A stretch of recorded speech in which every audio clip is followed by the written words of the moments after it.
72 is still considered a pretty good resting heart rate. Yeah, yeah, and I think it depends on what you do, but absolutely. I mean, if we could see 72 with the home health patients that we see on a routine basis, we wouldn't be in business.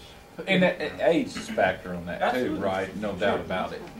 What about at what level should you be concerned if your heart rate is at X? 82, 92? I generally think 80. You know, from a standpoint of as a physical therapist, before we engage people in activity, if they've got a heart rate over 100, we get concerned. We generally would say we don't want to treat that person. Well, the only reason I ask, it's a lot easier to check your heart rate than it is your blood pressure. Well, generally, blood pressure, I mean, heart rate is considered a better indicator of stroke risk, too. So I think heart rate is probably, for exercise purposes, is the best thing to be aware of. And it's a lot easier to check during exercise. I mean, it's hard to check your blood pressure during exercise. And your blood pressure is going to go all over the map with exercise. When your heart starts pumping and your lungs are really working hard, your blood pressure is going to go up substantially, just like your heart rate is. But we've got a better handle on what our heart rate should be during exercise, as we'll see here in a minute.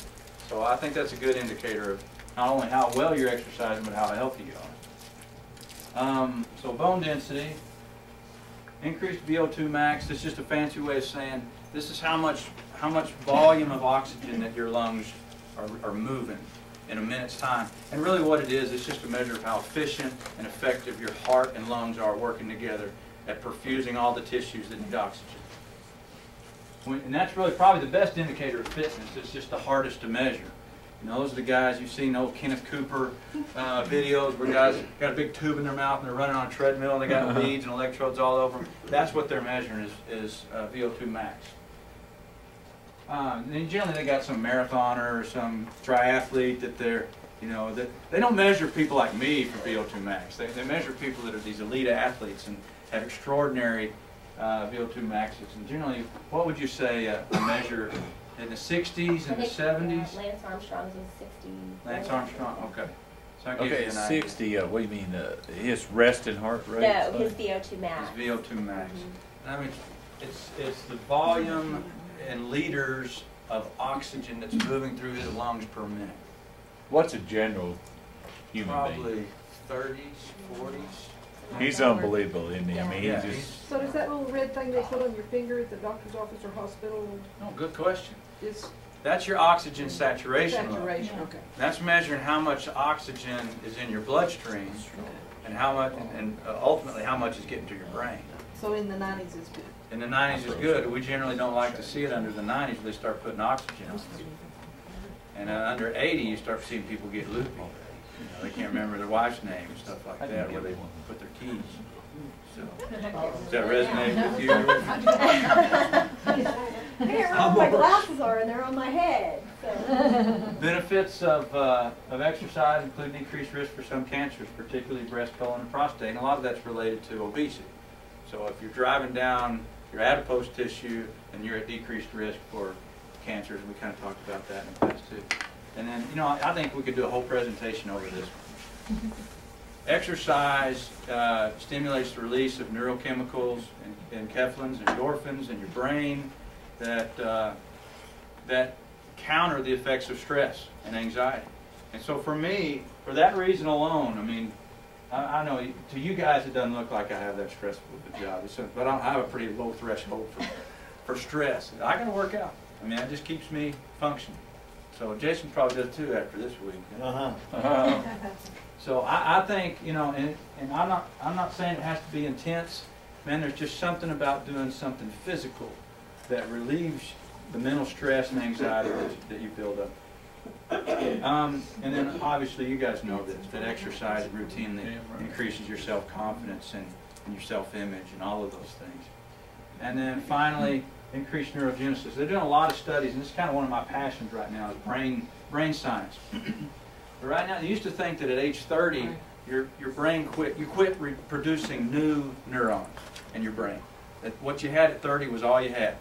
And then things start dying away. It reminds me of, y'all heard the Norm, what's Norm on Cheers? What's his last name? Oh, I can't Do you see. have one? I think it's just norm. Norm saying. Did y'all ever hear the buffalo theory of beer drinking? Yeah, I think I heard that. He said, I drink beer because, you know, it kills brain cells, and it's the buffalo theory is that, you know, the predators, they always go after the weakest buffalo, you know, the sick ones, the stragglers. And so by the predators killing those buffalo, it makes the whole herd stronger. So yeah, and he applied the same logic to beer drinking. You know, he's killing off those weak brain cells so they didn't replicate. Okay. Norm, sharp guy. Anyway, Y'all can relate, huh? I like him. I believe him. that has more relevance when it comes to barbecue. Right? Well, at age 30, they used to think that at age 30 we didn't generate any new brain cells. And what they found now is that exercise is really the trigger. And they've done studies in 80 and 90-year-olds, and they look at 80, 90-year-olds that are exercising, and they can see new neurogenesis. They see neurons being produced. They also see better interconnectedness between the neurons that are existing. And so what they think is that exercise plays a big role in Alzheimer's prevention and things like that. It keeps that brain functioning and active. And Robin's touched on this the other day, is that, you know, when you get up and you're active, it perfuses your brain with blood a little bit better. You think better. You function better than when you sit at a desk in front of a computer screen for hours at a time. So, you know, I think she mentioned that Einstein, when he came up with this theory of relativity, was on his bike. You know, I think there's probably something to that. I like to get up and stand a lot of times when I'm trying to create these presentations and stuff. Things just kind of seem to flow a little bit better. So, those are the benefits of exercise. What's the best exercise? If we're thinking about all these benefits, what exercise is the best exercise to realize all these physiological and these emotional benefits we talked about? Anything you enjoy, that's Man, Teeny, you stole my thunder. Walking. Anybody want to say a cross-country skiing or taking Jason. Jason has that right arm doing exercise. He doing did. that right arm exercise? Yeah. dancing. Was it Well, 12-ounce curls? And with the exception of that one, it really is probably, you know, whatever you find most Holy enjoyable. cow. It's the one that you're going to do, Oh, you know. my God. That's impressive. Oh, yeah. That's probably a little dangerous, but Yeah, I think. whatever gets you out of your This chair morning. that you enjoy. That would put me back Here, I'll get it. into We your did that broken this morning. legs. How about this one? I know this will resonate with you, Chamberlain. I'm gonna have somebody filming it when I'm doing it. That you know of. That? Oh my gosh. I don't think it matters. It's whatever you enjoy, whatever will Oh, yeah. engage you is fine. So you know, if that's belly dancing or if it's walking, whatever it is. If it's gardening, it doesn't have to be, you know, a traditional form of exercise. Anything that'll kind of get your heart to moving a little bit. So the question is, then, how intensely should we exercise? and that's it depends on a number of factors. Number one, what do you want to do? What do you want to accomplish? Depends on what your goals are. Do you want to lose weight? Do you want to compete in an Ironman competition? Do you want to walk a mile in under 15 minutes? Do you want to play with your grandkids? I mean, what is it that you're wanting to achieve? That's really going to determine, number one, you know, maybe the form of exercise you choose, but probably the intensity as well. So when Trisha's training for that Ironman competition, it looks a whole lot different from somebody like me that just wants to be able to get on the ground with my boy and wrestle a little bit. But it's important to me that I can do those things. So, another thing about goals, particularly with exercise, but really with anything, I mean, they really need to be specific. You know, a lot of times you hear the term SMART. They need to be specific, measurable. What's the A? Achievable. I think that's probably good. And then the R is realistic, and then the T should be time oriented. So what do you see? A lot of times you see people say, you know, I need to get in a little better shape. That's my new goal. But unless you flesh it out and you actually be specific about it, you're never really going to engage in any behaviors that will lead you there. You wouldn't say, you know, I think I'm going to save a little extra money. It doesn't really mean anything, because you can save $1, you can save 10,000. What are you really shooting for? But if you say, I'm going to save $5,000 by Christmas, now it tells you I need to save so much per month, and that would mean I need to save so much per week. And here's what I need to do in order. I need to cut this out, and I need to do this in order to get that much per week. So being specific about your goals, I think, is pretty important. direct correlation between exercise intensity and the rate at which you realize those benefits. All those benefits that we just talked about, you can hasten them by increasing your intensity. And I'm not saying that you have to, but if you want, you know, the harder you work out, if you do the 3 days a week at a higher intensity level, you're just going to speed the rate at which you begin to realize those benefits.